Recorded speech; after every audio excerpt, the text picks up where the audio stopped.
Guys, kain tayo. Ito pala pagkain ko ngayon. Kumain na ako ng bangus kanina. Tapos, naisipan kong kumain. Lalagyan ko siya ng chili. Na, eto, sweet chili sauce. Na ketchup. Ayan. Ayan. Yummers. So, yan. Kain tayo, guys. Tingnan natin. Ano pala ako, may sakit ako. Mawawalan ako ng boses. So, yan. Ayan, tikman natin siya.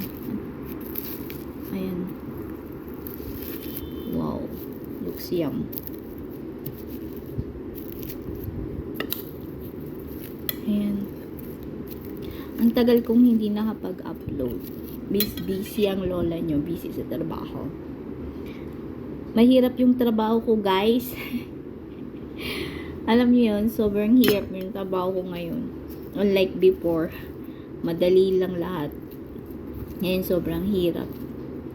Pero, kasi araw-araw umaalis, nagbibiyahe, ganun. Yan, guys. Kain tayo. Ang sarap nito. Yan. Tikman natin. Hop. Yummers.